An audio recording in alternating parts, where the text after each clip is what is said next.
अब दूसरी चीज बेसिस ऑफ अकाउंट, किसी को डाउट तो नहीं है? कभी कभी अगर मैं आपकी चैट ना पढ़ता हूँ, वैसे चैट में किसी ने रिप्लाई किया नहीं है, ठीक है, ज़्यादा से करके लास्ट आंसर वही था, तो बोलो किसी को डाउट तो नहीं? Rupali, there is any doubt? No sir. No sir, very good. चलो आगे बढ़ते हैं। ठीक, basis of accounting, basis of accounting, अगर इसको भी डिटेल में समझना चाहते हो, इसमें बहुत ऊपर ऊपर दिया है, लेकिन डोंट वरी, मैं आपको डिटेल में समझा दूंगा। तो मैं आपको लिंक सेंड कर दूंगा, वहां से आप और ज़्यादा डिटेल में देख सकते हो। अदरवाइज वैसे नो डाउट इसमें ठीक ठाक दिया है, शॉर्ट में दिया है बस। देखो, हर एक अकाउंटिंग के लिए, हर एक अकाउंटेंट के लिए ज़रूरी होता है कि यार उसके लिए कैसे डिसाइड करें वो कि कैसे अकाउंटिंग करनी है। जैसे फॉर एग्जांपल, आपके पापा ने, आपके जो पेरेंट्स हैं, मम्मी पापा हैं, उन्होंने पड़ोसी को 10,000 रुपए दिए और आपको बोला कि बेटा जरा लिख देना अपने पड़ोसी अंकल को 10,000 रुपए दिए, तो आप अपनी ओन लैंग्वेज में जो भी लिखना चाहो लिख दोगे। पड़ोसी का नाम लिख दोगे, उनका नाम है रामलाल, और रामलाल के आगे लिख दोगे 10,000 बस, और डेट लिख दोगे। कोई क्या करेगा? I give to Ramlal ₹10,000। कोई क्या करेगा? 10,000 आगे रामलाल। क्यों कर रहा है वो? क्योंकि यहाँ पर उन्होंने किसी टाइप की अकाउंटिंग के स्टैंडर्ड्स को फॉलो नहीं कर रहे थे, उनको कुछ नहीं पता क्या असम्पशंस हैं, कैसे लिखना है, सब अपने अपने तरीके से अकाउंटिंग करते हैं। और जनरली इसी को लास्ट 11th ईयर में आपने एक चैप्टर पढ़ा होगा, इसी को कहते हैं, इस रॉन्ग तरीके के कौन कहते हैं? Single entry system. इसी को कहते हैं सिंगल एंट्री सिस्टम, जहां पर हम लोग किसी पैटर्न को फॉलो नहीं करते, जो मन में आता है वैसे अकाउंटिंग कर लेते हैं और उसी में खुश रहते हैं। क्योंकि हमें पता है, हमको पता है, हमने लिखा है ना रामलाल, लेकिन इसको दूसरा आगे पढ़ेगा तो पता नहीं, समझ नहीं आएगा कि रामलाल 10,000 ना आपने रुपीस का सिंबल लगाया, ना कुछ लगाया, ना मतलब हो सकता है ना थोड़ा कंफ्यूज हो जाए, प्रॉब्लम हो सकती है। इसीलिए अकाउंटेंट को गाइड करने के लिए असम्पशंस और बेसिस होते हैं, ठीक है, कि हम किस बेसिस पर अकाउंटिंग करेंगे। और इसी के लिए इनका दूसरा नाम भी होता है, जिनको आपने 11th में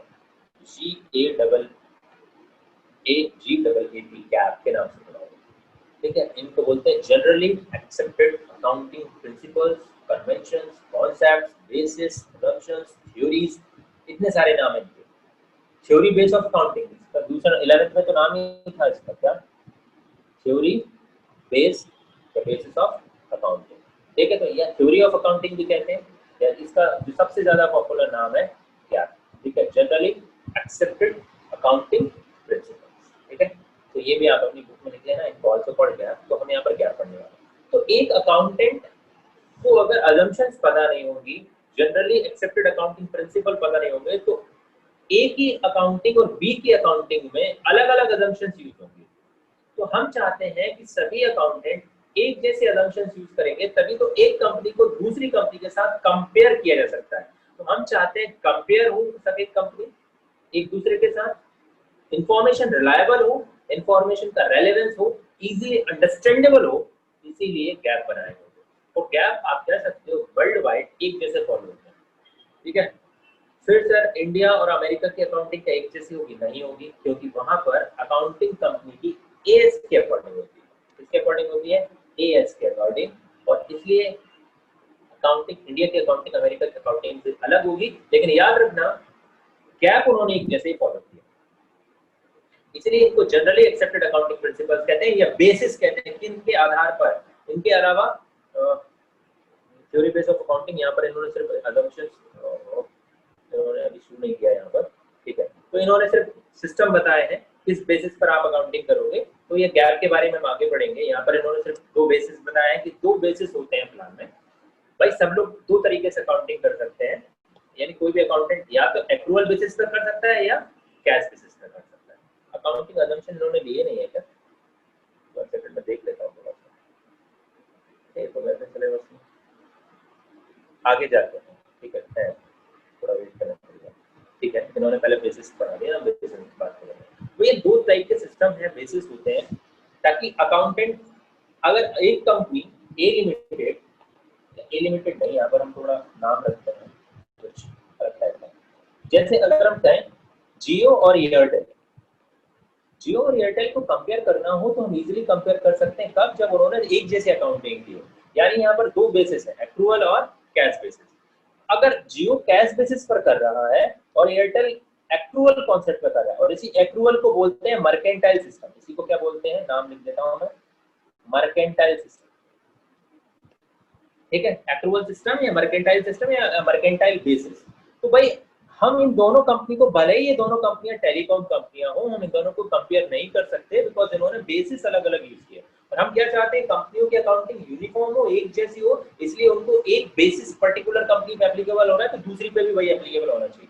इसीलिए इंडिया में जो अकाउंटिंग होती है 99% कंपनियां एक्रूअल बेसिस पर ही करते हैं। कुछ कंपनियों को एग्जेम्पशन दे रखा है, पर याद होगा आपको कि जो एनजीओ होते हैं, जो फुल्ली चैरिटेबल ट्रस्ट होते हैं, जो पूरा दान देते हैं, अगर उन चैरिटेबल ट्रस्ट को छोड़ दो तो बाकी सब लोग 99% अकाउंटिंग कैसी होती है, एक्रूअल होती है। अब एक्रूअल और कैश बेसिस का क्या फर्क होता है, इसको हम यहाँ पर डिटेल में देख लेते हैं। एक तरफ है कैश बेसिस, एक तरफ है कैश बेसिस और एक है एक्रूअल। इसी को दूसरा नाम है मर्केंटाइल, काफी फेमस नाम है। मर्केंटाइल ज्यादा बड़ी यूज होता है, मतलब अगर देखा जाए तो मर्केंटाइल में तो मर्चेंट से रिलेटेड हो गया, और यह व्यापारिक नीति है एक्रूअल, और ये कैश बेसिस हो गया। कैश बेसिस, और ये कौन सा बेसिस है, मर्केंटाइल बेसिस या एक्रूअल बेसिस। कैश बेसिस में क्या होता है, सिंपली इसको ऐसा समझो, यहाँ पर सिर्फ उन ट्रांजेक्शन्स को लिखा जाता है जो कैश रिसीव्ड हो चुका है। मैं यहाँ पर क्या वर्ड यूज कर रहा हूँ, ओनली कैश रिसीव्ड, जो पैसा मिल चुका है, और ओनली कैश पेड, सिर्फ इसके बारे में। ठीक है, किस ईयर से रिलेटेड है इसका कोई इंपॉर्टेंस नहीं, वो किस साल से संबंधित है, ईयर नॉट रिलेवेंट। ठीक है, या हम इसको कह सकते हैं कंसर्न्ड ईयर, किस साल का खर्चा है, नॉट रेलेवेंट। यहाँ पर वो रेलेवेंट होता ही नहीं है, उससे कोई मतलब नहीं किस साल का खर्चा है। फॉर एग्जाम्पल, आपने सैलरी दी 2020 में 2021 की सैलरी, जिसको हम क्या कहते थे, एडवांस सैलरी। कंसर्न ईयर 2021 है, लेकिन हम तो उसे 2020 में ही नोट कर लेंगे बिकॉज वो इस साल पेड हो चुकी है। हमें कोई फर्क नहीं पड़ता किस साल का सैलरी हमने इस साल दिया, बस हमें ये देखना है इस साल कौन कौन से खर्चे किए। तो कैश पेड, चाहे वो पास्ट ईयर का हो, चाहे प्रेजेंट का हो, चाहे फ्यूचर का हो। यानी आप यूं समझ लो, ये देखो एक फटाक सा डायग्राम, इस डायग्राम से ये आपके, मैंने यहाँ पर 3 साल बना दिए। ठीक है,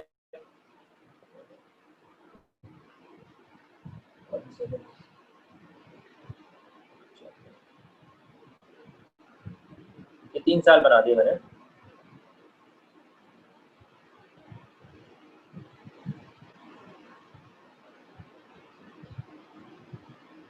current year, current year, previous year, और नेक्स्ट ईयर या न्यू ईयर।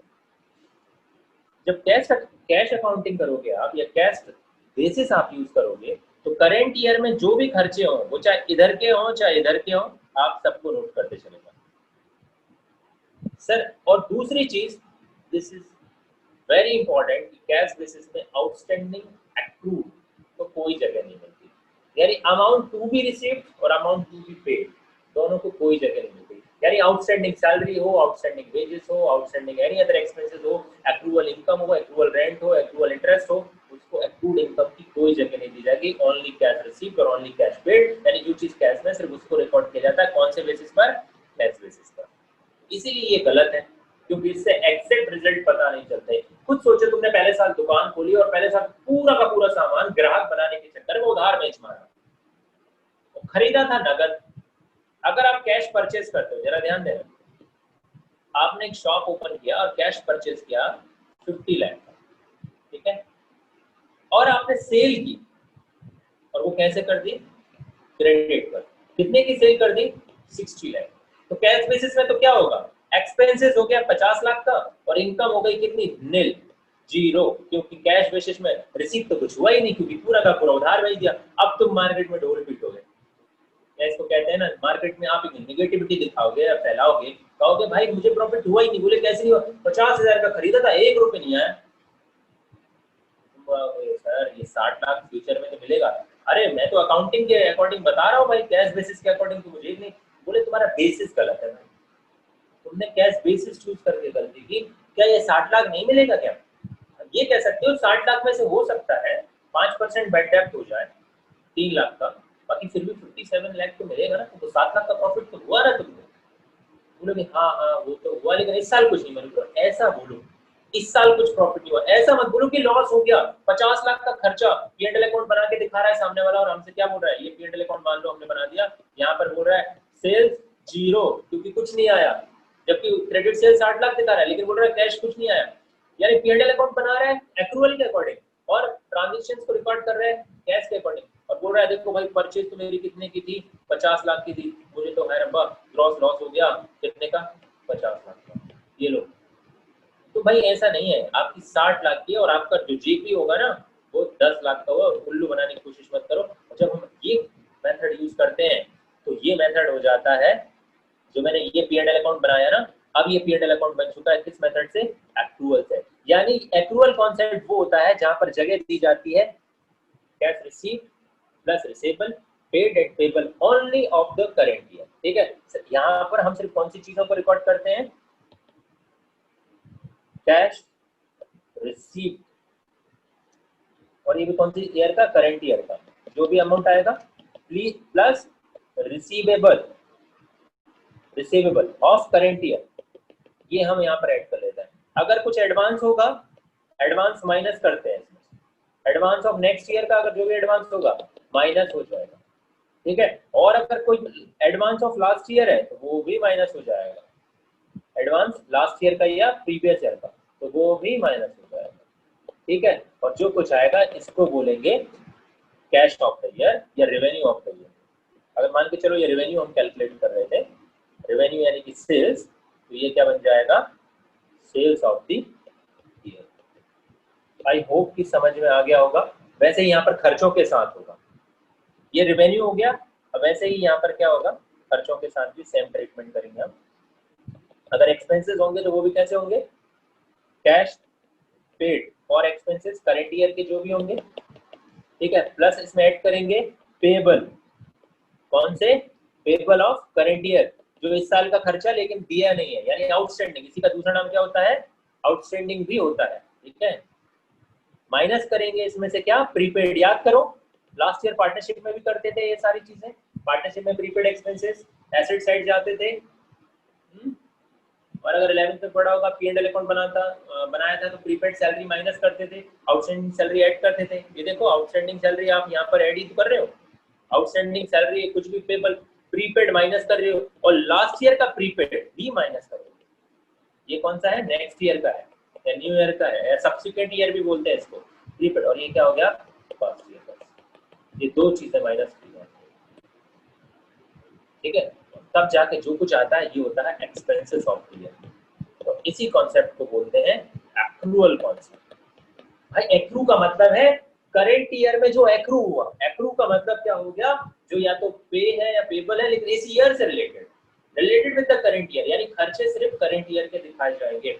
आई होप कि आपको समझ में आया होगा, किसी को समझ में नहीं आया हो तो बताओ। और इसी कॉन्सेप्ट पर हम बनाते थे पीएनएल अकाउंट। अब मैं पीएनएल अकाउंट को शिफ्ट कर देता हूँ, वेट करना जरा, पीएनएल अकाउंट को मैं यहाँ शिफ्ट कर रहा हूँ, कहाँ पे, जहाँ से वो संबंधित है। लो भाई, ये इस साल से रिलेटेड है। ठीक है, अब ये यहाँ पे शो हुआ देगा, क्या दे रहा है, शो, ये यहाँ पे जच रहा है। सेल्स क्रेडिट थी ना, लिख दी तब भी, 1 रुपए नहीं आया ना तब भी लिख दी 60 लाख, और हमने बोल दिया तुम्हारा जीपी जो है ना वो 10 लाख का, एनपी तो छोड़ो कितना होगा, जीपी निकाल दिया 10 लाख का। तो ये हो गया आपका एक्रूअल कॉन्सेप्ट। ये दो बेसिस होते हैं, कैश बेसिस और एक्रूअल। कैश बेसिस के अकॉर्डिंग हमको 50 लाख का क्या हो रहा था, according to cash basis, cash basis के अकॉर्डिंग लॉस कितना हो रहा है, loss amount is equal to 50 lakh, क्योंकि आया तो कुछ है ही नहीं, गया 50। और इसके अकॉर्डिंग प्रॉफिट कितना हो रहा है, प्रॉफिट या ग्रॉस प्रॉफिट इक्वल्स टू 10। मान लो उसके कुछ अदर खर्चे हैं नहीं, तो इसके अकॉर्डिंग 10 लाख का प्रॉफिट हो रहा है। बताओ कौन सा सही है, सबसे सब आंसर दो, आपके हिसाब से कौन सा सही है, 10 लाख सही है, 50 लाख सही है? और 10 लाख वाला, और 10 लाख, 10 लाख वाला किसने बोला, क्यों 50 लाख वाला सही क्यों नहीं है? क्योंकि 60 लाख तो मिलने हैं ना, ऐसा थोड़ी कि मिले नहीं है, बस उधार भेज दिया, आगे आने वाले टाइम में मिल जाएंगे। अगर मिलने की उम्मीद ना होती तो तुम बेचते ही क्यों? आपको बिजनेस बढ़ाना था, व्यापार को बढ़ाना था, दैट्स व्हाई आपने ट्रेडिंग सेल किया, खत्म हो गया। और कोई बाकी? कीर्ति कौन सा सही है? साक्षी, भगवान को साक्षी मान के बोलो जल्दी से। चाय पीने चले गए क्या? भगवान माफ नहीं करेगा?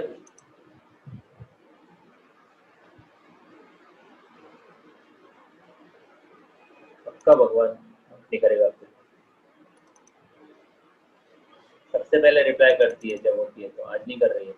और किसने नहीं बोला? मनीष खंडेलवाल, अरे मधुर आवाज में सुनाओ Manish. Sir 10 lakh. 10 lakh, very good. कान तृप्त हो गए मेरे सुनते आवाज। ठीक है। No sir 50 lakh. कीर्ति बोल रही 50 लाख सही है आंसर। कीर्ति 50 लाख का लॉस है, प्रॉफिट नहीं है ये, कैश बेसिस के अकॉर्डिंग लॉस है, मतलब 50 लाख का लॉस सच में हुआ है। अरे कीर्ति शुक्ला, हाँ कीर्ति ने बताऊं, ये जो आंसर दिया उसके अकॉर्डिंग बिल्कुल सही है। पंडित महाराज गुरुजी के अकॉर्डिंग बिल्कुल सही है, क्योंकि गुरुजी सिर्फ कैश बेसिस पर ही ट्रांजेक्शन दिखाते हैं। अगर इंस्टेंट कैश मिल गया तो मिल गया, फ्यूचर में कोई उम्मीद नहीं होती कि जिसके यहाँ पर हमने प्रोग्राम किया है वो आगे फ्यूचर में पैसा देंगे कि नहीं। तो पंडित लोग जो होते हैं वो जो ट्रांजेक्शंस को ना कैश बेसिस पर दिखाते हैं, और मैं रियलिटी बता रहा हूँ। आपने देखा होगा मंदिर, चैरिटेबल ट्रस्ट, ये सब कैश बेसिस पर ही अकाउंटिंग करते हैं, क्योंकि यहाँ पर उम्मीद थोड़ी हो सकती है। अंबानी बोल के चला गया कि मेरा जियो जिस दिन नंबर 1 हो जाएगा उस दिन ना मैं, मतलब फॉर एग्जांपल शिरडी में बोल के चला गया कि जिस दिन मेरा जियो नंबर 1 हो जाएगा उस दिन मैं ना 50 लाख का चढ़ावा चढ़ाऊंगा। अब हो सकता है वो, क्या गारंटी है जियो हो जाएगा नंबर 1, और नहीं हुआ तो फिर तो गया 50 लाख। और पंडित लोग उसे एक्रूअल कॉन्सेप्ट के अकॉर्डिंग लिख मारेंगे। ऐसा करने तो पंडित बोले अरे वाह अंबानी बोल के गया, देखना जियो नंबर 1 होगा ही और हमको 50 लाख मिलेगा, इसको हमने एक्रूड इनकम दिखा दी। बोला साईं बाबा की कृपा से सब होता है, होगा ही होगा। तो भाई ऐसा मंदिर अगर ऐसे दिखाने लगे ना तो कितने लोग क्या वादे करके जाते हैं। आपने भी बहुत सारे मंदिरों में मत्था टेका होगा रिजल्ट से पहले कि भगवान मुझे पास करवा देना, ठीक है, मैं ये प्रसाद छोड़ूंगा वो प्रसाद चढ़ाऊंगा। पास होने के बाद आपको 2-4 मंदिर भी याद नहीं रहे होंगे, एक पास वाले मंदिर में गए होंगे, मिठाई बढ़िया थोड़ी ली होगी, चढ़ाई होगी, क्योंकि हम अक्सर चीजों को भूल जाते हैं। इसलिए भगवान बेचारे जो होते हैं ना सिर्फ कैश बेसिस को ही मानते हैं, इसीलिए मंदिर में कैश दान पेटी होती है। ठीक है भैया, तुम अभी जो चढ़ाना चाहते हो चढ़ा के बोलो, ये मत बोलो मैं ये करूंगा वो करूंगा, क्योंकि तुम भूल जाते हो। इसलिए पंडित लोग कैश बेसिस पे बिलीव करते हैं। और कीर्ति के अकॉर्डिंग बिल्कुल सही आंसर है, कीर्ति ने जीत लिए 50 लाख रुपए। 50 लाख का लॉस सही है सर, क्योंकि हमारे अकॉर्डिंग तो चला गया, आया है नहीं, और हम तो ये मानते हैं भैया पता कोई गारंटी नहीं आएगा कि नहीं आएगा। ठीक है, कोरोना काल में भी ऐसा बहुत हुआ। ठीक है, जिनका पैसा जिनसे लेना था वो रह ही गया, क्योंकि सीधी सी बात है भाई, सब लोग ये बोलने लगे कि अब कहाँ से पैसा आइए वो वगैरह जो भी। तो कैश बेसिस वैसे बिजनेस पॉइंट ऑफ व्यू से कैश बेसिस सही नहीं है, क्योंकि आपका आंसर रॉन्ग है। हाँ, अगर आप चैरिटेबल ट्रस्ट हो और आप अगर कोई ऐसा काम करते हो जो 100% चैरिटी का है, मतलब आपका 100 रुपये आता है, 100 रुपये आप पूरा पूरा दान पे खर्च कर देते हो, तो सरकार कहती है ऐसे काम पर हम लोग टैक्स भी नहीं लगाते, और इसलिए तुमको हमने छोड़ दिया, कौन सा अकाउंटिंग यूज करना है कर लो। और इसीलिए वो कैश बेसिस यूज करते हैं, क्योंकि कहते हैं ना कबूलना में वो बिलीव नहीं करते, वो जो आ जाता है उसमें बिलीव करते हैं। अब फॉर एग्जांपल एक चीज और बहुत बड़ी एग्जांपल है, जियो ने कहा इस साल कबूलना किया और उसकी कबूलना पूरी होती है 5 साल बाद जाके, तो फिर अकाउंटिंग में हमने इसी साल दिखा दिया भाई 50 लाख आने वाले हैं, और वो हो सकता है 5 साल बाद आए। तो हम तो क्या कहते हैं, जब तुम्हारी कबूलना पूरी हो जाओगी, जब तुम आओगे तुम कैश दान करोगे, हम उसी दिन नोट करेंगे। अब आज की डेट में अगर उसे एक्रू कर दें तो हमारी तो इनकम बहुत हो जाएगी। ऐसे कितने लोग कबूलना करके जाते हैं, है? आज तुमको बोल दो आज अगर कि तुम 2.5 साल 3 साल में सीएमए बन जाओगे तो 10 साल की कबूलना, तो तुम खुद बोलोगे यार वो मंदिर वाला क्या बोलेगा, क्या पता बना कि नहीं बना, इसीलिए तो बड़ा चढ़ावा दे रहा है। ठीक है, तुम्हें खुद पता है इसको बनने के बाद हमारी लाइफ कुछ और ही होगी, तो दे देंगे 10,000, कौन सी बड़ी बात है। लेकिन जो भी चीज है मंदिरों में, इसीलिए आपकी आपके बोलने से नहीं होता, जिस दिन तुम दोगे उसी दिन रिकॉर्ड हो जाएगा, और इसीलिए वहां पर कैश बेसिस होता है, और वही उनके लिए सुटेबल है और वही उनके लिए सजेस्टेबल है। अगर तुम भी उनको बोलोगे, वो तुमसे पूछेंगे कौन सा बेसिस यूज करें, तो आप बोलना आपको कौन किससे मतलब है, आप थोड़ी एक्रूड इनकम को दिखाते रह जाओगे, तो आप कौन सा कॉन्सेप्ट यूज करो, कैश बेसिस। चलो, तो आई होप बहुत ज्यादा डिस्कस कर लिया मैंने इसके बारे में, आपको समझ में आ गया होगा। आप चाहो तो देख सकते हो यहाँ पर कैश बेसिस और एक्रूअल बेसिस के बारे में, फटाफट देख लो एक बार, हो सकता है कोई कीवर्ड यहाँ से हम निकाल दें। Accrual basis of accounting methods, recording of transaction by which revenue, ध्यान से पढ़ना, by which revenue, cost, assets and liabilities are reflected in the accounts for period in which they accrue। क्या बोल रहा था, जिस साल वो accrue हो जाए उस साल दिखाई जाती है। This basis includes consideration relating to the deferred allocations, depreciation and amortization। This basis of also referred in the mercantile basis of accounting, ये भी कहा जाता है। इसीलिए देखना तुम डेप्रिसिएशन जिस साल से रिलेटेड होगा उतना, क्यों नहीं एक मशीन पे डेप्रिसिएशन पूरा का पूरा P&L अकाउंट में डेबिट कर दो, एक दिन लगाना तो है ही ना। लेकिन P&L अकाउंट में ऐसा नहीं करते थे, याद करो, ऐसा कभी करते थे क्या तुम लोग? डेप्रिसिएशन P&L अकाउंट में इकट्ठा नहीं दिखाते थे। क्यों नहीं दिखाते थे? क्योंकि तुम्हें पता है अगर 50 लाख की मशीन है और वो 10 साल चलेगी, 50,000 की मशीन और 10 साल चलेगी, तो एक साल का डेप्रिसिएशन 5,000 होगा अकॉर्डिंग टू SLM मेथड। पूरा पूरा क्यों नहीं P&L अकाउंट में डाल देते? क्योंकि भाई वो इस साल तो इतना ही एक्रू हुआ ना, इस साल से संबंधित तो इतना ही है ना, मशीन तो 10 साल चलेगी ना। तो ये सब चीजें आपको ध्यान देनी, ये एक्रूअल बेसिस इसलिए अच्छा होता है। अच्छा, मुझे एक चीज बताओगे, डेप्रिसिएशन और अमोर्टाइजेशन में क्या फर्क है? कोई भी अगर एक बता दोगे तो मैं मुझे लगेगा यार थोड़ा बच्चे पढ़ रहे हैं। यहाँ पर दो वर्ड यूज किए हैं, अंडरलाइन दीज वर्ड अगेन। कोई नहीं पूछता है, मुझे ऐसा लगता है, पता नहीं समझ में आया नहीं आया। चलो बताओ, डेप्रिसिएशन एंड अमोर्टाइजेशन क्या है? Allocation of depreciation amortization. Sir amortization Ritika ने माइक अनम्यूट किया है, बोलो Ritika. Sir amortization intangible assets पे लगता है और depreciation tangible assets. Ritika, Aditya, Anand, Anmol, क्या फर्क होता है इनमें, कोई बताएगा? सर डेप्रिसिएशन टेंजिबल एसेट्स पे लगता है और एमोर्टाइजेशन इंटेंजिबल पे। Very good. तो कौन सी अमोर्टाइजेशन एसेट्स है, कौन सी होती है इंटेंजिबल एसेट्स? एक दो एसेट्स के नाम तो बता दो। सर गुडविल इंटेंजिबल एसेट्स है, गुडविल, कॉपीराइट, पेटेंट राइट, ये सब। ये वेरी गुड। अगर आपने कोई कॉपीराइट, पेटेंट राइट, गुडविल वगैरह लिया है तो इंटेंजिबल एसेट्स को पहले AS 26 था और अभी इसके बारे में इंडियस 107 है जो भी है कुछ आया है, उसके अकॉर्डिंग AS 26 कहता था इंटेंजिबल एसेट्स को मैक्सिमम 10 इयर्स में राइट ऑफ कर देना चाहिए। राइट ऑफ करोगे और इसी राइट ऑफ करने की प्रोसेस को हम कहते हैं, जैसे फिक्स्ड एसेट्स को डेप्रिशिएट कर करके खत्म कर देते हैं, वैसे इंटेंजिबल एसेट्स में तो डेप्रिशिएशन लगता नहीं है, तो उस पे उसको हम अमोर्टाइज करते हैं, उसको राइट ऑफ करते हैं, तो उस पे अमोर्टाइजेशन बोलते हैं। वहां पर हम अमोर्टाइज वर्ड यूज करते हैं for intangible assets, for intangible assets, और डेप्रिशिएशन लगाते हैं टेंजिबल पर। लेकिन अगर 50 लाख, चलो यार बार बार 50 लाख आ रहा है, अगर आपने 50 लाख का पेटेंट खरीदा है तो 10 साल में उसको राइट ऑफ कर दोगे, यानी हर साल P&L अकाउंट में कितना डालोगे? Amortisation of patent, amortisation of payment, patent 5 lakh 5 lakh 5 lakh, और धीरे धीरे धीरे धीरे पेटेंट आपका खत्म हो जाएगा। और आपको खुद पता होगा पेटेंट वैसे भी एक टाइम के बाद खत्म हो जाते हैं चीजों के। आपने सुना होगा जेनेरिक दवाइयाँ, और आजकल कपिल देव जिसका ऐड करते हैं जेनरिक दवा इंडिया.com। दवा इंडिया जेनरिक मेडिसिन ही बनाती है। जेनरिक का मतलब क्या होता है? जिन कंपनीज के पैटेंट एक्सपायर हो जाते हैं उन कंपनीज के पैटेंट को कोई भी कंपनी यूज कर सकती है, ठीक है। और वो जो दवाई बनाती है वो होती है जेनरिक दवाई, पैटेंट का उसमें चार्ज नहीं होता, दैट्स व्हाई वो दवाई बहुत सस्ती होती है। आप कभी दवा इंडिया से दवाई खरीद के देखना, आपको फील होगा। आप पैरासिटामोल वगैरह खरीदोगे, इतनी सस्ती मिलती है वहाँ पर, और उनमें फॉर्मूला वही होता है, लेकिन उनका पैटेंट खत्म हो चुका होता है। और कंपनियां सोचती हैं कि चलो यार अब समाज सेवा के लिए 10 साल में बहुत पैसा कमा लिया, अब उसको क्या कर दो, पैटेंट फ्री कर दो। मेन पैसा पैटेंट का ही होता है। आज कोविड की वैक्सीन बन रही है, वैक्सीन ऐसा तो है नहीं है कि भाई पाताल से पानी निकाल के बनाएंगे। पाताल से पानी निकालने का मतलब मेरा ये है कि बहुत मेहनत करनी पड़ेगी, गड्ढा खोदेंगे और फिर वहां से जो पानी निकलेगा उसी से बनेगा, और फिर हर कोई गड्ढा नहीं खोद पाएगा। ऐसा नहीं है, इसलिए टाइम लगा। इस पर रिसर्च का काम बनेगा उन्हीं चीजों से जो हमारे एनवायरमेंट में है, लेकिन एक बार जो रिसर्च करने में जो टाइम लग रहा है, उस टाइम की वजह से कोविड की जब वैक्सीन बनेगी तो उसका जो डॉक्टर पेटेंट लेगा वो उस पर इतना पैसा वसूलेगा, 10 रुपए की चीज को 100 रुपए में बेचा जाएगा। ऑटोमेटिकली इसमें हम कह सकते हैं 10 रुपए रिटेलर का मुनाफा होगा और बाकी 80 रुपए पेटेंट की कॉस्ट हो जाती है। इसीलिए पेटेंट इतने महंगे होते हैं। और एक टाइम के बाद खुद सोचो, कोविड हमेशा थोड़ी चलता रहेगा, फिर वो चीज नॉर्मल हो जाती है, इसलिए कंपनियां पेटेंट छोड़ देती है। और जब पेटेंट जो कंपनी खरीदती है इंटेंजिबल एसेट्स है, और इंटेंजिबल एसेट्स को जब वो अपने P&L अकाउंट में धीरे धीरे खत्म करेगी तो उसको हम कहते हैं अमोर्टाइजेशन। और इसका एक्ट में या अकाउंटिंग स्टैंडर्ड में स्पेसिफिक प्रोविजन भी है, AS 26 कहता है। और हम जो अकाउंटिंग पढ़ेंगे उसमें AS की बात है, इंड AS की और IFRS की बात भी नहीं की उन्होंने। एज पर अकाउंटिंग स्टैंडर्ड 26 हम any intangible assets can be right of with in 10 year. आप कर सकते हो, आप इससे पहले भी कर सकते हो, लेकिन 10 ईयर से ज्यादा आपको टाइम अलाउ नहीं दिया गया है।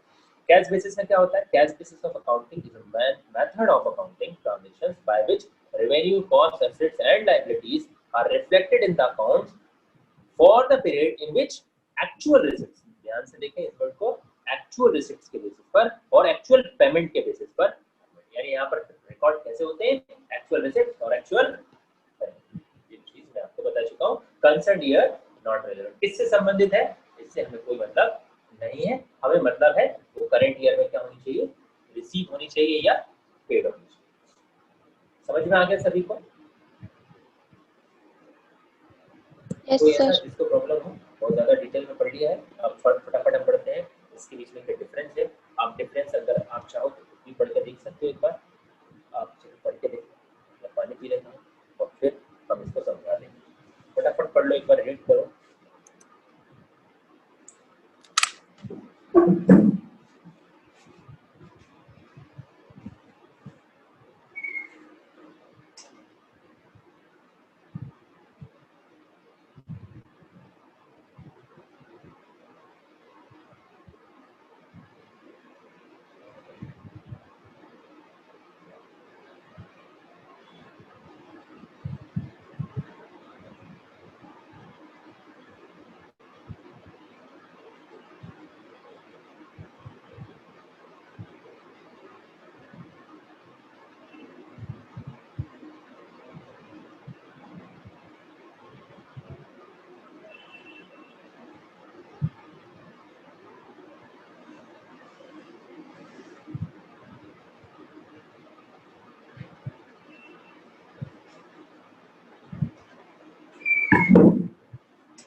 सर 4th पॉइंट नहीं आया समझ में। ओके, चलो पूरा ही समझा देते हैं। बहुत बढ़िया। क्योंकि 11 बच्चे हैं, अगर एक एक पॉइंट भी पकड़ेंगे तो 4 बच्चे सारे पॉइंट बोल देंगे आवाज फ्रॉम दुनिया। ठीक है, कोई बात नहीं, सभी लोग देखें। अगर हम बात करें prepaid outstanding expenses, accrued advance income and balance sheet की अगर हम बात करें तो एक्रूअल कॉन्सेप्ट इस कॉन्सेप्ट पे बनता है। यहाँ पर सारी चीज़ों को कवर किया जाता है, जबकि कैश बेसिस में ओनली हम किसको लेते हैं? Under this there is no prepaid outstanding expenses और एक्रूअल। ये प्रीपेड को कंसीडर करते हैं, यहाँ पर ये रॉन्ग वर्ड है, ठीक है, इसको कट कर देना। यहाँ पे प्रीपेड को रिकॉर्ड किया जाता है, समझे? Under this there is no prepaid जो लिखा है ना, प्रीपेड को कट कर देना अपनी बुक में। प्रीपेड तो पेमेंट हो गया ना, ठीक है। ऐसी गलतियां कई जगह मॉड्यूल में मिलेंगी, हम उनको पकड़ेंगे, ठीक है। जरा ध्यान से थोड़ा कॉन्सेप्चुअली पढ़ना, सोच समझ के। अब रूपाली बोलती है मेरे को चौथा पॉइंट नहीं समझ में आया, सोचो गलती तो यहाँ थी। प्रीपेड को क्यों नहीं रिकॉर्ड करोगे? प्रीपेड बताओ, पेड नहीं हुआ होगा। प्रीपेड क्या होता है? एडवांस में पेमेंट, ओनली कैश रिसीव्ड और ओनली कैश पेड। अगर किसी को एडवांस सैलरी दे दी तो वो करंट ईयर में दे दी तो लिखोगे ना। मैंने बोला ना, concern year not relevant. Prepaid का मतलब क्या होता है? जो नेक्स्ट ईयर से रिलेटेड है, ठीक है। तो यहाँ पर प्रीपेड आएगा, हाँ, बट आउटस्टैंडिंग एक्सपेंसेस और एक्रूवल के लिए एडवांस इनकम रिकॉर्ड की जाती है कैश बेसिस में। एडवांस इनकम किसी को, हाँ, मैं चढ़ावा एडवांस में चढ़ा के आ गया, भगवान मेरा रिजल्ट आया अच्छे से, हाँ, अभी रिजल्ट तो आया ही नहीं है। चढ़ावा तो रिजल्ट के लिए चढ़ाया है, लेकिन रिकॉर्ड करेंगे मंदिर वाले, करते हैं रिकॉर्ड, ठीक है। यहाँ पे दो चीजें गलत है, एक तो प्रीपेड और एडवांस को कंसिडर करते हैं कैश बेसिस में, याद रखना, ठीक है। हम यहाँ पर ओनली कैश पेड और ओनली कैश रिसीव्ड को लिखते हैं। करंट कंसिडर्ड वो जो ईयर कंसर्न ईयर है उसको बस छोड़ दो, यहाँ पर ध्यान नहीं दिया था किस साल से संबंधित है, सबको नोट करेंगे। आगे बढ़, next, higher lower income in case of prepaid expenses and accrual income, ठीक है। अब खुद बताओ, जो prepaid expenses and accrued income को कंसिडर करेगा तो किस मेथड के थ्रू इनकम ज्यादा आएगी? यहाँ पर भी एक सेंटेंस मुझे गड़बड़ लग रहा है।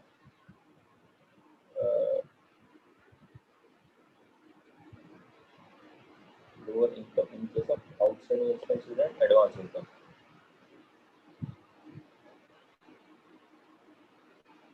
ठीक है, कोई बात नहीं, ठीक है, उन्होंने अपने हिसाब से ठीक है दिया। जरा ध्यान देना, अगर हायर या लोअर इनकम, अगर आप प्रीपेड एक्सपेंसेस और एक्रूअल इनकम को अगर आप दिखाते हो, प्रीपेड एक्सपेंसेस और एक्रूअल इनकम को आप कंसिडर करते हो, तो कौन से मेथड के थ्रू प्रॉफिट ज्यादा आ रहा है? ठीक है, जरा ध्यान देना, हमने इसके लिए तो प्रैक्टिकल क्वेश्चन भी करके देख लिया था।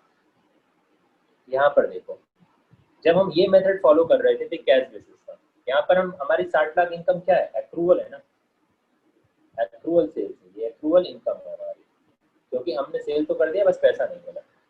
तो अगर एक्रूअल इनकम को हम कंसीडर नहीं कर रहे थे तो इसमें 50 लाख का लॉस आ रहा था और P&L अकाउंट में 10 लाख का प्रॉफिट आ रहा था।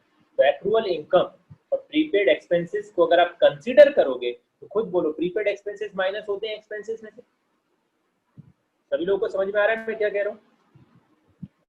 सैलरी में से प्रीपेड सैलरी माइनस होगा ना, यानी खर्चा कम होता है। अगर सैलरी 6000 की है और प्रीपेड सैलरी 1000 की है तो एक्चुअल सैलरी P&L अकाउंट में कितनी जाएगी? बोलो 5000। बोलो कितनी जाएगी? 5000। ठीक है, चलो हम ये एनपी कर देते हैं। मैं यहाँ पर एनपी कर रहा हूँ, नेट प्रॉफिट। जरा ध्यान देना, नेट प्रॉफिट। ठीक है, तो इस मेथड के थ्रू एक्रूअल के अकॉर्डिंग सैलरी कितनी जाएगी? बोलो कितनी जाएगी? मान लो यहाँ पर 5000, लेकिन अगर हम इसमें P&L अकाउंट बनाएंगे तो कितनी जाएगी सैलरी जो एक्चुअली पे कर दी गई? कितनी जाएगी? बोलो 6000। कैश बेसिस में 6000 रिकॉर्ड होगी और इसमें कितनी रिकॉर्ड होगी? बोलो 5000। पक्का? तो भैया इसमें खर्चा कम आया, किसकी वजह से? एक्रूअल कॉन्सेप्ट की वजह से। और दूसरी चीज, एक्रूअल इनकम को दिखा दिया, और हमने एक और क्या वर्ड यूज किया इन्होंने? Prepaid expenses and accrual income. Prepaid expenses की वजह से प्रीपेड एक्सपेंसेस माइनस हो जाते हैं एक्सपेंसेस में, और एक्रूअल इनकम की वजह से यहाँ पर 60 लाख सैलरी, कितना आया? 60 लाख सेल्स आया। सेल्स कितना आया? बोलो 60 लाख। और इसमें सेल्स कितना आया था? 0। ये बंदा क्या बोल रहा था? 50 लाख का परचेज किया और 0 की सेल हुई, तो इसमें सेल भी कम आ रही थी। तो अगर हम एक्रूअल कॉन्सेप्ट यूज करते हैं और प्रीपेड एक्सपेंसेस और एक्रूअल को यूज करेंगे तो इसमें हायर इनकम आएगी। किसमें? बोलो एक्रूअल में। किसमें आएगी? एक्रूअल में हायर इनकम होगी, और income statement will show the lower income. Cash basis में इनकम कम आएगी, और वो तो आ ही रही है, देख लो आप, देख लो आप। दूसरी चीज, हायर और lower income in case of outstanding expenses and advance. अगर आउटस्टैंडिंग एक्सपेंसेस और एडवांस इनकम को अगर आप दिखाओगे तो अब उल्टा हो जाएगा। जरा इसको मैं अलग एग्जांपल से समझा देता हूँ, क्योंकि हो सकता है आप लोगों को ज्यादा दिक्कत हो रही हो। ठीक है, जरा ध्यान देना, मैं 2 P&L अकाउंट बना रहा हूँ, एक कैश बेसिस पर और एक, ठीक है, ये कैश बेसिस वाला है और ये एक्रूअल बेसिस वाला है। अब आपको अब चीजें क्लियर करने की हम कोशिश करते हैं और ज्यादा डिटेल में। ठीक है, ये अपना कैश बेसिस वाला P&L अकाउंट है और ये अपना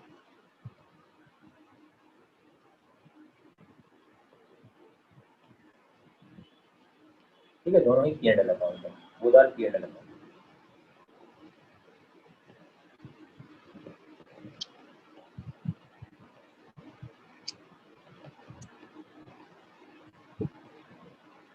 देखो कॉन्सेप्ट में कभी भी ये मत सोचना बहुत स्लो चल रहा है, मैं भी बता देता हूँ, कॉन्सेप्ट जितना स्लो हो सके पढ़ना।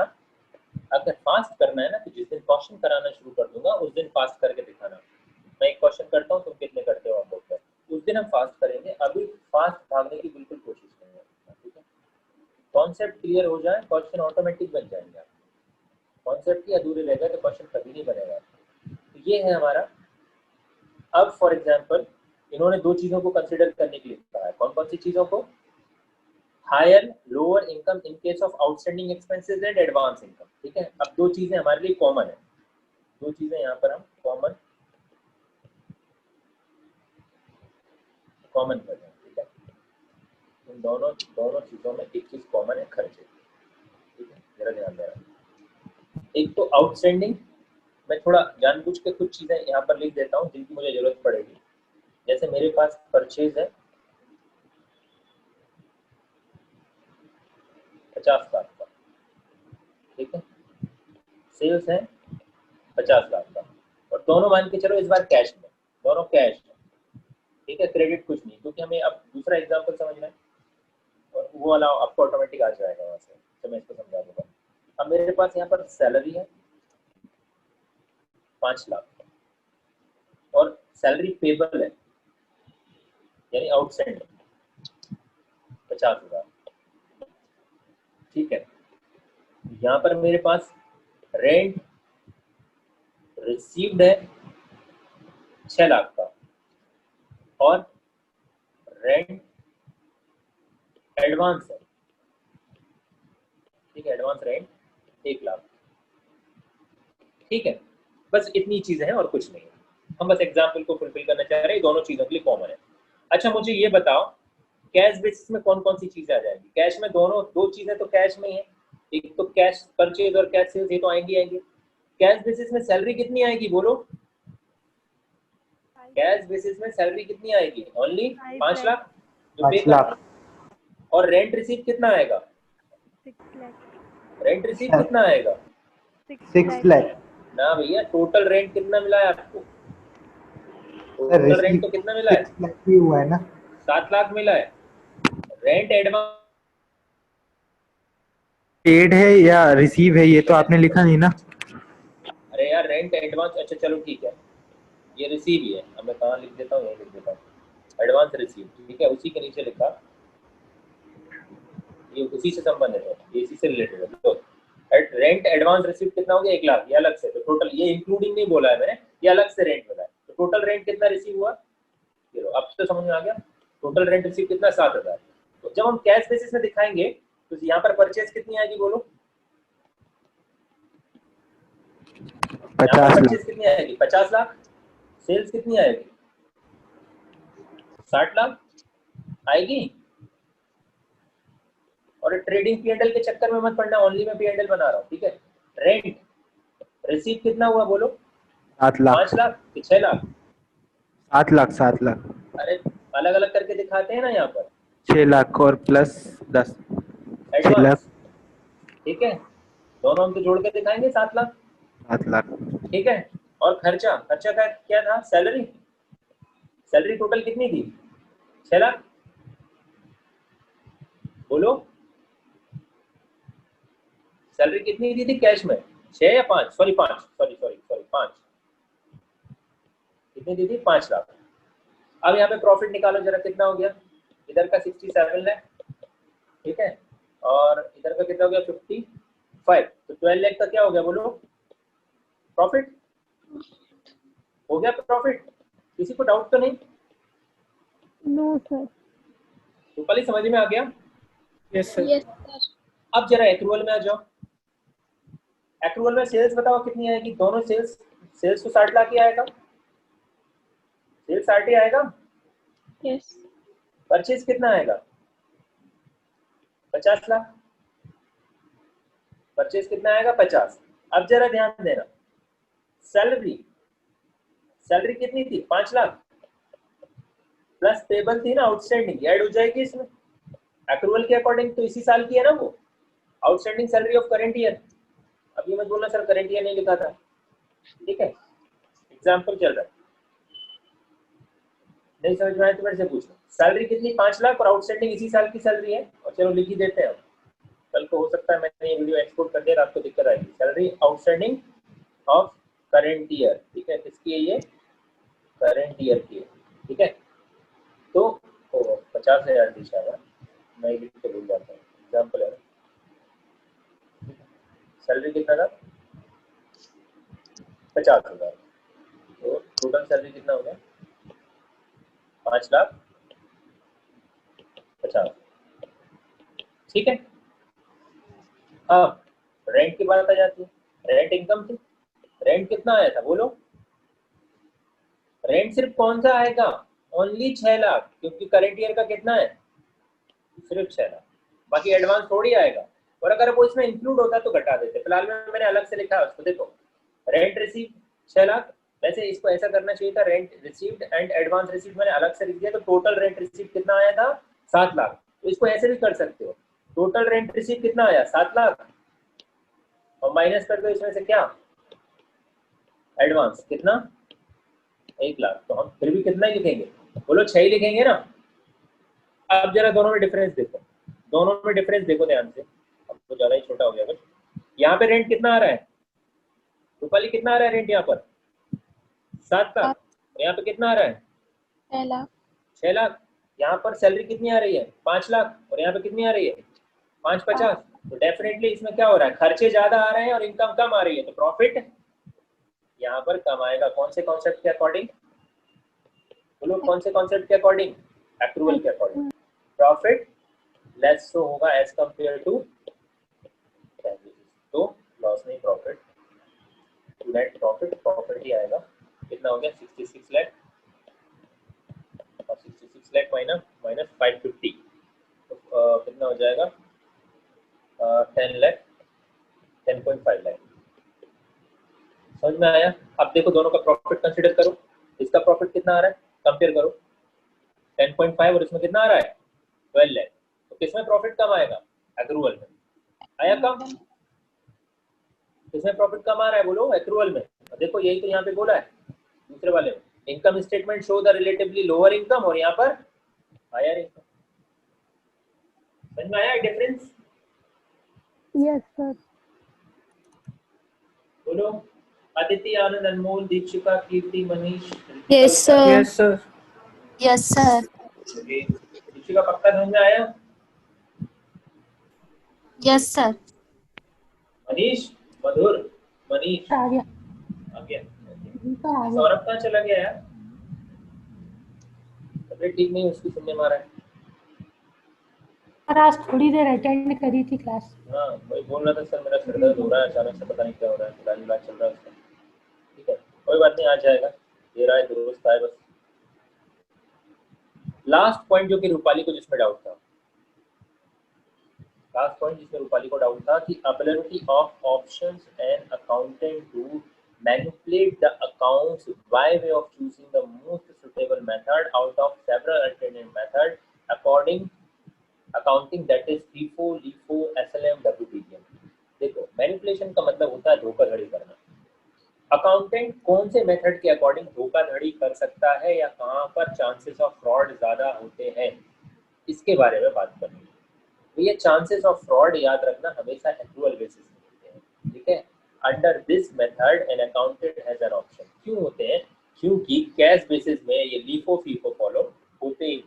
सर ये लीफो फीफो क्या है, हमने कभी नहीं पढ़ा। स्टॉक वैल्यूएशन या इन्वेंट्री वैल्यूएशन की टेक्निक होती है। फीफो का मतलब होता है फर्स्ट इन फर्स्ट आउट, और लीफो का मतलब होता है last in first out, last in first out. और फीफो का मतलब होता है फर्स्ट इन फर्स्ट आउट। कपड़े की दुकान में जाओगे तो वो जनरली नया स्टॉक पहले दिखाते हैं, क्योंकि नए स्टॉक की डिमांड मार्केट में ज्यादा रहती है, और उन्हें पता है कि अगर इनको भी ज्यादा दिन तक नहीं बेचा तो ये भी आउट ऑफ स्टॉक, ये भी आउटडेटेड हो जाएगा, तो वो लोग लीफो यूज करते हैं। जो नया माल आता है उसको पहले दिखाते हैं ग्राहक को, उन्हें पता है भैया नहीं बिकेगा तो वापस कर देंगे, लेकिन अगर हमने ज्यादा दिन तक नहीं बेचा तो ये भी आउटडेटेड हो जाएगा। अरे मनीष मल्होत्रा का कोई भी फैशन, वो फैशन डिजाइनर है, कोई भी जो भी स्टाइल आता होगा वो सबसे पहले मार्केट में महंगा बिकता है, फिर बाद में तो क्या होता है, हिंदी मीडियम मूवी देखी है ना, चांदनी चौक में फिर तो वो 1000 रुपए मिल जाता है भाई, 1500 रुपए मिल जाता है मनीष मल्होत्रा का डिजाइन किया हुआ लहंगा, समझ रहे हो। तो वहां पर इसीलिए भैया फैशन के मामले में लास्ट इन फर्स्ट आउट चलता है। और कुछ चीजें जो खराब होती हैं जैसे मेडिसिन में फर्स्ट इन फर्स्ट आउट होता है। तुम्हें पता है एक्सपायरी डेट 2 साल की है, जो आज ही आई है वो तो 2 साल तक कभी भी बिक जाएगी, लेकिन जो अगले ही महीने एक्सपायर होने वाली उसको आज ही निकाल दो भाई, नहीं तो फिर वो कहाँ से बिकेगी। ये इन्वेंट्री की टेक्निक्स होती है। और एसएलएम और डब्ल्यूडीबीएम आपने डेप्रिसिएशन के मेथड होते हैं, एक कंपनी डब्ल्यूडीबीएम और एक कंपनी एसएलएम लगा सकती है, इसको हम आगे पढ़ेंगे। तो यहाँ पर जब इंसान के पास ऑप्शंस होता है तो वो क्या देखता है, किस ऑप्शन में ज्यादा फायदा है, और जब वो ऐसा देखेगा किस ऑप्शन में ज्यादा फायदा है तो याद रखना मैनिपुलेशन के चांस यहाँ पर आप चूज करोगे जो आपके लिए सुटेबल है, लेकिन यहाँ पर ऑप्शन ही नहीं होंगे क्योंकि यहाँ पे डेप्रिसिएशन लगता ही नहीं है। यहाँ पर इन्वेंट्री की वैल्यूएशन कॉस्ट प्राइस के बेसिस पर होती है। यहाँ पर जो आ गया उसको लिखेंगे, जो चला गया उसको लिखेंगे, बात खत्म, दैट्स इट। तो यहाँ पर मैनिपुलेशन का पॉइंट ही नहीं है ना। अब फॉर एग्जांपल देखो मैनिपुलेशन क्यों हो सकता है, ये समझ लो कि आपको पापा ने 10 रुपए दिए, ठीक है। अब 10 रुपए दे के दिए, बोले बेटा नाश्ता कर लेना, ठीक है। अब आप नाश्ता करने जाते हो और एक्स की दुकान पे जाते हो तो वहां पे 5 रुपए में एक समोसा मिलता है, ठीक है। और अगर वाई की दुकान पे जाते हो तो वह 7 रुपए का एक समोसा मिलता है, ठीक है। अगर उन्होंने आपको 2 ऑप्शन दे दिए कि दोनों में से कहीं भी खा लेना है, तो आपने खाया एक्स की दुकान पे और बोल दिया वाई की दुकान पे खाया, तो आपने मैनिपुलेट कर दिया क्योंकि आपके पास 2 ऑप्शन थे, ठीक है। लेकिन अगर फॉर एग्जांपल आपके वहां पर 2 दुकानें ही ना होती, तो पापा को पता है एक्स की दुकान पे 5 रुपए का ही आइटम मिलता है, तो 5 ही खर्च हुए होंगे ना, जो भी चीज है। मतलब ओवरऑल जब आपके पास ऑप्शन होता है तो मैनिपुलेट कर सकते हो, जब ऑप्शन ही नहीं होगा तो काहे का मैनिपुलेशन। इस सिचुएशन में हम कहते हैं यहाँ पर आपके पास ऑप्शन है एक्रूवल में, आप दो मेथड यूज कर सकते हो, दोनों में से कोई एक यूज कर सकते हो। तो यहाँ पे इंसान जो फायदेमंद दिखेगा उसके अकॉर्डिंग अकाउंटिंग कर लेगा, मैनिपुलेशन कर सकता है। लेकिन यहाँ पर वो ऑप्शन नहीं, ओनली कैश बिड और ओनली कैश रिसीट की बात होगी, इसलिए हम कह सकते हैं यहाँ पर लेस चांसेस है या यहाँ पर कम चांसेस है। लेकिन यहाँ पर फिर दूसरी इनकम प्रॉब्लम हो जाती है, यहाँ पर इनकम नहीं होती, ठीक है। इंसान जानबूझ के उधार बेचता रहेगा, जब तक गवर्नमेंट का टैक्स रेट ज्यादा है तब तक उधार बेच रहा है, अभी टैक्स रेट ज्यादा है उधार बेचने में, ठीक है, क्योंकि अभी इनकम ज्यादा हो जाएगी तो टैक्स ज्यादा देना पड़ेगा। और जिस दिन टैक्स कम हो जाएगा उस दिन मैं इनकम दिखा दूंगा पूरा।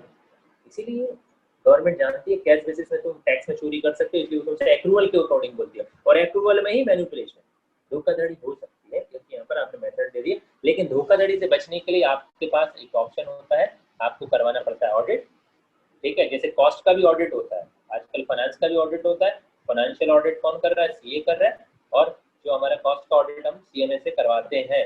इसीलिए तो करवाते हैं, कहीं आपने ऐसा तो नहीं जानबूझ के वो टेक्निक यूज की हो जिसके थ्रू कॉस्ट ज्यादा आ जाए। कॉस्ट प्राइस की अननेसेसरी बढ़ा देने से इनकम कम हो जाती है ना। सरकार क्यों चाहती है, तुमने एक प्रोडक्ट मंगाया चाइना से, जरा ध्यान देना, कॉस्ट अकाउंटेंट का इंपॉर्टेंट आपको इस तरीके से मैं बार बार यूं बता रहा हूँ कि ऐसा ना लगे कि कहाँ कहाँ यूज हो, आप समझते रहोगे बीच बीच में। जब एक कंपनी इंपोर्ट करती है, तो इंपोर्ट के टाइम पर कॉस्ट जितनी हाई होगी उससे क्या होगा। अब मान के चलो हम बोल देंगे हमने ये चीज 50 में मंगाई और मार्केट में 60 में बेचेंगे, तो सिर्फ 10 रुपए पे ही टैक्स देना पड़ेगा हमको।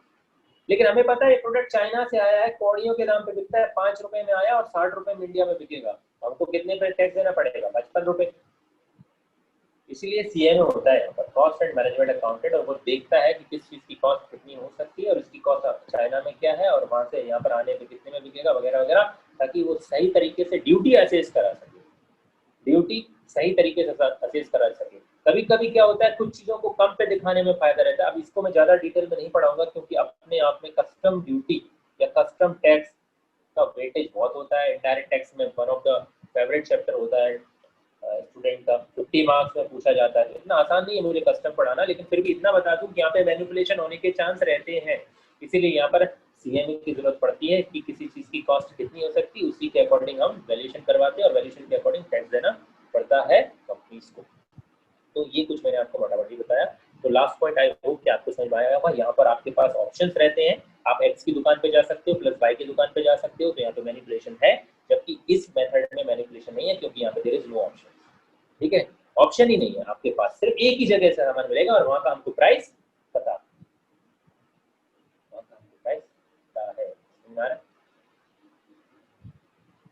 बोलो, समझ में आ गया? Yes sir. जी सर। अब हाइब्रिड और मिक्स बेस भी होता है। Yes sir. ओके, सभी को आ गया, अच्छी बात है। हाइब्रिड और मिक्स बेसिस कौन सा होता है भाई? जहाँ पे दोनों टाइप के सिस्टम फॉलो हो जाते हैं। जैसे हम कोचिंग वाले, हम इंस्टीट्यूट वाले, हम लोग जो चाहे मेथड यूज कर सकते हैं। थोड़ा बहुत हद तक हम लोग कैश बेसिस यूज करते हैं और थोड़ा बहुत जो चीजें होती है वो हम लोग एक्रूवल बेसिस यूज करते हैं। जैसे साल भर में जो फीस का हिसाब है हो सकता है एक्रूवल पे यूज कर लें, लेकिन बाकी यार चाय पानी के खर्चे हैं, रूम रेंट है वगैरह वगैरह, ये हम कैश बेसिस पर हम कंसिडर करते हैं, जब देंगे तब लिख देंगे। कुछ चीज़ें हम कैश पर और कुछ चीज़ें हम हाइब्रिड का मतलब क्या होता है बोलो? मिक्स, ठीक है। हाइब्रिड और मिक्स बात बराबर है ना, जो दो चीज़ों का कॉम्बिनेशन। तो ये है hybrid basis. Under this hybrid system accounting incomes are recognized on cash basis. Incomes को हम कैश बेसिस पर दिखा देते हैं। दैट इज, जैसे मैंने बताया कि अपनी फीस को, मैंने बोला ना, इनकम को हम किस पर, फीस को हम किस पर दिखा देते हैं, कैश बेसिस पर। एंड यार एक्रूअल बेसिस पर दिखा सकते हैं। व्हेन दे आर, मैंने कहा था कि हम एक्रूअल पे दिखाते हैं। एंड जिस साल होगी उसी साल लिखेंगे। एंड क्या बोला इन्होंने, and when they are received and cash and expenses are recognized accrual basis. इसने बोले खर्चों को एक्रूअल पे दिखा दो, जिस साल के उस साल लिख दो, और फीस को या इनकम्स को किस पे दिखा दो, कैश बेसिस पे दिखा दो during the accounting period in which they arise irrespective of when they are paid। यानी इन्होंने बोला कि एक्रूअल, खर्चों को एक्रूअल और इनकम को किस पे दिखाना चाहिए बोलो? इनकम को कैश बेसिस, ठीक है। ये मिक्स हो गया, और इसका वाइस वर्सा उल्टा भी हो जाएगा।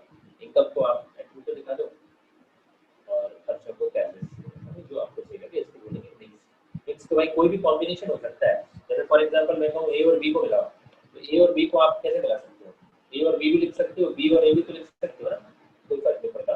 कुकी लैंग्वेज को कभी मत जाना, बस यहाँ पर देखना हाइब्रिड का मतलब क्या है, दोनों का कॉम्बिनेशन आपके अकॉर्डिंग, आप जिसमें आपको सहूलियत फील होगी। अब बेसिक अकाउंटिंग टर्म्स, यहाँ पर बहुत ही कम लिमिटेड टर्म्स दिए, शायद 18-20 दिए, मैंने बताया था एक बार शायद, ठीक है। 22 टर्मिनोलॉजीज दी हैं। देखा जाए तो 43-45 टर्मिनोलॉजीज होती हैं। तो यहाँ तक कोई दिक्कत? No sir. No, sir.